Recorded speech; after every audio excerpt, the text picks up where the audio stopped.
Scalping में सबसे बड़ा खतरा होता है ओवर ट्रेडिंग। ओवर ट्रेडिंग का मतलब जरूरत से ज्यादा ट्रेड करना, बिना सेटअप ट्रेड लेना, हर कैंडल पर एंट्री करना। बहुत सारे बिगिनर स्कैल्पिंग में इसलिए फेल होते हैं क्योंकि वे हर मूवमेंट में ट्रेड लेने लगते हैं।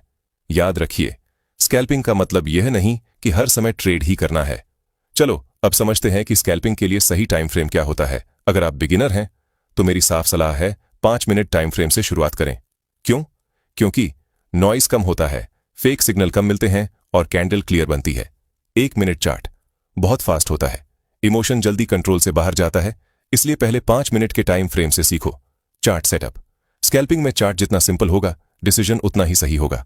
आपको चार्ट पर सिर्फ वही चीज रखनी चाहिए जो डिसीजन लेने में मदद करते हैं, क्योंकि कुछ लोग जब ट्रेडिंग करने आते हैं तो वो बहुत सारे इंडिकेटर को लगा लेते हैं, जिससे वो चार्ट को सही से नहीं देख पाते हैं और रॉन्ग डिसीजन ले लेते हैं। इसीलिए चार्ट हमेशा साफ रखें।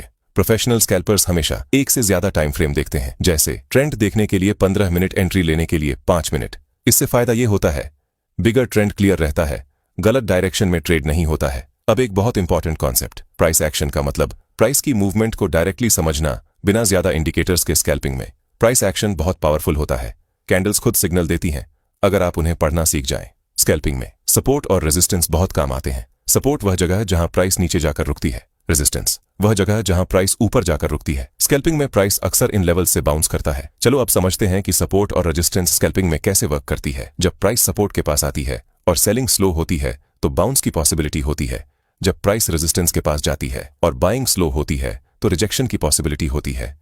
लेकिन हर सपोर्ट से बाय और हर रेजिस्टेंस से सेल नहीं करना चाहिए। कंफर्मेशन जरूरी है। स्कैल्पिंग में एक बड़ा खतरा होता है फेक ब्रेकआउट। फेक ब्रेकआउट का मतलब प्राइस लेवल के ऊपर या नीचे जाती है लेकिन सस्टेन नहीं कर पाती। बिगिनर अक्सर फेक ब्रेकआउट में फंस जाते हैं, इसलिए कैंडल क्लोज का इंतजार जरूरी है। ट्रेंड को देखना, किसी भी ट्रेड को लेने से पहले ट्रेंड को देखना बहुत जरूरी है, क्योंकि बिना ट्रेंड के हम लोग सही डायरेक्शन में ट्रेड नहीं कर सकते हैं।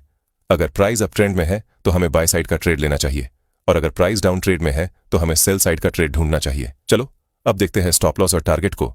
स्कैल्पिंग करने के लिए हमें सबसे पहले स्टॉप लॉस को फिक्स करना होगा, क्योंकि बिना स्टॉप लॉस के ट्रेड करने पर बड़ा लॉस हो सकता है। जैसे देखो, अगर आपने स्टॉप लॉस नहीं लगाया और एक बड़ी सी कैंडल बन गई तो आपको बड़ा लॉस हो सकता है, क्योंकि स्कैल्पिंग में हम लोग छोटे छोटे प्रॉफिट को बुक करते हैं।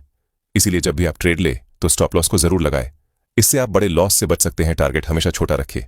जैसे देखो, प्राइस एक रेंज में चल रहा है, इसीलिए अगर आप सपोर्ट पर ट्रेड ले रहे हैं तो रेजिस्टेंस तक का ही टारगेट रखिए, कम से कम 1:1 और ज्यादा से ज्यादा 1:2। और इस बात का हमेशा ध्यान रखें कि कभी भी स्टॉप लॉस प्रॉफिट से बड़ा ना हो। अगर आपका स्टॉप लॉस प्रॉफिट से बड़ा हो जाए तो आप उस ट्रेड को अवॉइड करें। एंट्री और एग्जिट स्कैल्पिंग करते वक्त हमेशा एंट्री और एग्जिट प्राइस एक्शन के साथ ले। जैसे प्राइस हमेशा किसी स्ट्रक्चर को फॉलो करता है।